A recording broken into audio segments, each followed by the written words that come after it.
Hello everyone, দেখো সকাল সকাল আমি স্নান টান সেরে চলে এসেছি বাগানে ফুল তুলতে। তো এই দেখো আমি আর আমার মা দুজনে যাচ্ছি, তবে হেঁটে নয়, আমরা বাইকে যাব। চলো এখন যাওয়া যাক, ওখানে গেলেই বুঝতে পারবে। এই দেখো আমরা এসে গেছি সেই জায়গাতে। নিশ্চয়ই তোমরা বুঝতেই পেরে গেছো, অনেক বন্ধুই জানো যে আমরা কোথায় এসেছি। তো আর বেশি কৌতূহল তোমাদের মধ্যে রাখবো না। আমরা গেছিলাম মনসা মন্দিরে পুজো দিতে। মাদপুর আর জগপুরের মাঝখানে অবস্থিত এই মনসা মন্দির। মাদপুর স্টেশন থেকে নেমেও যেতে পারবে, জগপুর স্টেশন থেকে নেমেও যেতে পারবে। তো দেখো জায়গাটা কত সুন্দর, কত মানুষ এসেছে এখানে দেখো। আর দেখো রাস্তার দুই পাশে কত ভিখারি বসে আছে। এই যারা পুজো দিতে এসেছে ওদের কাছ থেকে ওরা সাহায্য পাবে এই আশাতেই বসে আছে। আরও একটা জিনিস আমি এইবার প্রথম দেখলাম, মনসা মন্দিরে সবজি বিক্রি হচ্ছে। এভাবে কাঁচা সবজি বিক্রি হতে আমি কখনোই দেখিনি, এইবার দেখলাম যে এখানেও সবজি বিক্রি হয়, আচার বিক্রি হয়, ফুলের চারা, ঘি, এগুলো অনেক সময়ই দেখেছি, কিন্তু সবজি বিক্রিটা আমি কোনোদিনও দেখিনি। তো যাই হোক, এবার গিয়ে দেখলাম, জানি না আরও কত কি ওখানে নিত্য নতুন দেখতে পাবো। তো আমরা অনেক দিন ছাড়া ছাড়াই যাই, সব সময় প্রতি মাসে যাওয়া হয় না। মাস দুয়েক আগেই গেছিলাম, তো ভিডিওটা শেয়ার করা হয়নি, আজকে করছি। আমার তো ভীষণ ভালো লাগে এই জায়গাটাতে। চলো যাওয়া যাক, মায়ের পুকুরের দিকে যাব চলো। আমরা তো বাড়ি থেকে স্নান টান সেরেই গেছি, তো আর ওখানে স্নান করব না। দেখো দুই পাশে কত খাবারের দোকান, দেখো এই যে এসে গেছি মায়ের পুকুরে। কত বড় এবং কত সুন্দর একটা পুকুর, দেখো কত মানুষ এখানে স্নান করছে, স্নান করে মায়ের পুজো দিচ্ছে, প্রণাম সেবা খাটছে, মানে যেটাকে দণ্ড মাপা বলে বা দণ্ডি মাপা। তো যাই হোক, আমরা আর স্নান টান করলাম না, হাত পা ধুয়ে মাথায় জল নিয়ে মায়ের মন্দিরের দিকে যাচ্ছি পুজো দেব বলে। তো আমার মা কখনো প্রতিমা দিয়ে পুজো দেয়নি।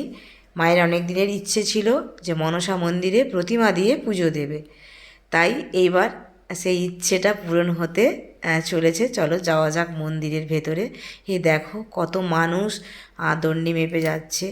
মা মনসা ওনাদের মনের ইচ্ছা পূরণ করেছেন, তাই ওনারা মায়ের দণ্ড মেপে মেপে যাচ্ছেন পুকুর থেকে স্নান করে মন্দির পর্যন্ত। আর এই দিকটা দেখো মায়ের নাট মন্দির, এখানে অনেক মানুষ এসে বসেন, বিশ্রাম নেন, ফলমূল কাটেন। এখানে টিকিট কাটতে হয়, যারা প্রতিমা দেয় বা শাড়ি টাড়ি দেয়, তারপর মন্দিরে এই যে মেন গেট, এখানে ঢুকে গিয়ে মন্দিরে পুজো দেয়। তো চলো যাওয়া যাক মন্দিরের ভেতরে। অনেক বড় বাউন্ডারি, খুব সুন্দর করে সাজানো আছে, চারিদিকটা বিভিন্ন রকমের নকশা। তো যারা এসেছো তারা তো জানোই, আর বেশি কিছু বলছি না। যারা আসোনি তারা অবশ্যই একবার এসে দেখে যাও। আমাদের মাদপুর আর জগপুরের মাঝখানে মনসা মন্দির যে আছে, ওই মনসা মন্দিরে এসে পুজো দিয়ে যাও, দর্শন করে যাও। মা তোমাদের ভালো করবে, ভালো রাখবে সবাইকে, খুব জাগ্রত মা। তো আমার ক্ষেত্রে ভীষণভাবে আমি সফল হয়েছি, মা মনসার আশীর্বাদ পেয়েছি। তো চলো এখন যে প্রতিমাটা আমরা নিয়ে গেছিলাম, এ দেখো এখানে সবাই রেখেছে, প্রতিমাগুলো রেখে এইভাবে পুজো করছে। তো আমরাও সেই মতো প্রতিমাটাকে নিয়ে গিয়ে ওখানে আগে একটা পেপারের মধ্যে বসিয়ে, তারপর ফলমূল, ফুল, সমস্ত ধূপ, সিঁদুর, আলতা, শাঁখা পলা, যা যা তোমার ইচ্ছে সেই মতো, তোমার সাধ্য মতো তুমি নিয়ে গিয়ে এখানে প্রতিমা রেখে পুজো করতে পারো। তো আমরাও সেই মতো এখানে পুজোটা আগে দেখো সেরে নিচ্ছি। এই যে আমার মাও পুজো করছে আর আমিও ওই প্রতিমাটাতে একটু পুজো করে নিলাম। তো মা মনসা খুবই জাগ্রত মা, সবার মনোবাসনা পূরণ করেন। এই দেখো আমার মায়েরও অনেক দিনের ইচ্ছে ছিল যে মা মনসার মন্দিরে প্রতিমা দিয়ে পুজো দেবেন। মা আসে চৈত্র মাসে তৃতীয় মঙ্গলবার যে বড় মেলা হয় সেই দিন আসে, কিন্তু ওই সময় আর নিজেরা পুজো করতে পারি না প্রতিমা দিয়ে, তখন ওনাদেরকে আমাদের পুজো আর প্রতিমা ধরিয়ে দিতে হয়, ওনারা পুজো করেন। তো অন্যান্য সময় গেলে আমরা নিজে হাতে পুজো করতে পারি। তাই আমার মাকে নিয়ে আমি একদিন গেছিলাম মা মনসার মন্দিরে, আমরা নিজে হাতে মায়ের পুজো করলাম। আমাদের মনের ইচ্ছেগুলো আমরা মনের মতো করে মাকে জানাতে পারলাম, এবং মায়ের কাছ থেকে আমরা আশীর্বাদ চেয়ে নিলাম যে আমরা যেন সারা বছর ভালো থাকি, সুস্থ থাকি, সবাইকে ভালো রাখতে পারি, এইটুকু আশীর্বাদ মা যেন আমাদের করেন। এই বলে আমরা মায়ের পুজো করলাম এবং মায়ের কাছে প্রণাম করলাম। তো এবার চলো আমরা এবার ভেতরের দিকে যাই।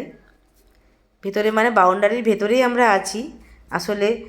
যেখানে আমরা এবার পুজো করি, যে ঢিপি একটা আছে, পদ্ম পাতা এবং পদ্ম ফুল যেটা আছে ওর মধ্যেই আমরা এবার চারিপাশে দাঁড়িয়ে সবাই পুজো করছি। দেখো, তো ওখানে এসে গেছি এবার। দেখো কত মানুষ এসেছে, আর এই জায়গাটা দেখো আলতা সিঁদুরে পুরো আর লাল হয়ে গেছে একদম। সবাই আলতা সিঁদুর, দুধ, কলা, ফলমূল, ধূপ, সিঁদুর, বাতাসা যে যেমন পারছে দিয়ে মাকে পুজো করছেন। সব থেকে একটা জিনিস আমার ভালো লাগে যে আমরা নিজের হাতে নিজের মতো করে মায়ের পুজোটা করতে পারি। এটাই ভীষণ ভালো লাগে আমার এই মনসা মন্দিরে। তো যাই হোক, যখন অনেক মানুষ ভিড় করে, অনেক পুজো হয়, ফলমূল সমস্ত কিছু এখানে মানে কি বলবো, ফুল বেলপাতা চাঁদমালা জমা হয়ে যায়, তখন ওনাদের লোক এসে মাঝে মাঝে ওই জায়গাটা দেখো পরিষ্কার করে দেয়। এই দেখো বড় বড় বালতিগুলো আছে, এগুলোতে সব ফলমূল সমস্ত কিছু ফুল বেলপাতা ওরা ভরে পরিষ্কার করে দিচ্ছে জায়গাটা। আবার পরপর মানুষ আসছেন এবং পুজো করছেন। তো শনি মঙ্গলবার প্রচুর ভিড় হয় এই মন্দিরে, লাইন দিয়ে পুজো দিতে হয়। অন্যান্য দিন এতটা ভিড় হয় না। তো প্রত্যেক দিনই তুমি নিজে হাতে পুজো করতে পারবে, নিজের মতো করে মাকে নিজের মনোবাসনা জানিয়ে। এটাই হচ্ছে এই মন্দিরের বিশেষ আকর্ষণ। তো তোমরা চাইলে অবশ্যই আসতে পারো। দেখো আমরাও পুজো সেরে নিয়ে এবার ধূপটা, ওখানে এত ভিড় যে ওখানে ধূপ দেওয়া যাবে না, একটু দূরে ধূপ দেখিয়ে ধূপ রাখার জায়গা আছে। তো যাই হোক, আমরাও মাকে একটু ধূপ দেখিয়ে দিলাম। তারপর হাতি ঘোড়া নিয়ে গেছিলাম। এই হাতি ঘোড়াটা আমি ভাবছিলাম আমার একটা মনের ইচ্ছে আছে, সেই ইচ্ছেটা জানিয়ে যে মা আমার এই মনের ইচ্ছেটা তুমি পূরণ করো, সেই ইচ্ছেটা জানিয়ে আমি মায়ের মন্দিরে হাতি ঘোড়াটাকে একটা লাল সুতো দিয়ে বেঁধে দিয়ে এসেছি। তো আমার ইচ্ছেটা পূরণ হলে আমি আবার যাব মায়ের মন্দিরে, গিয়ে আবার পুজো দিয়ে আসব। তো এইভাবে অনেকেই আসে এখানে। সবথেকে বড় কথা হচ্ছে হারিয়ে যাওয়া কোনো জিনিস, যেটা আমার ক্ষেত্রে হয়েছে।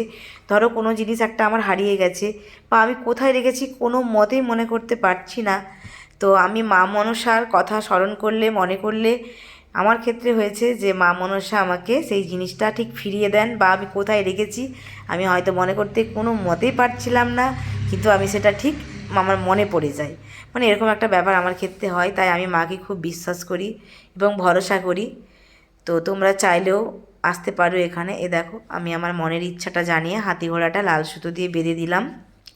তো এভাবে আমরা পুজো পাঠ সেরে তারপর মন্দিরে প্রণাম সেরে মন্দির থেকে দুপুরের দিকে বাড়ি চলে এলাম। তো দেখো কত সুন্দর জায়গাটা, কি ভালোই না লাগছে, কত মানুষ এখানে এসেছে দেখো। তো পরে আবার দেখা হবে, আজকে এই পর্যন্ত।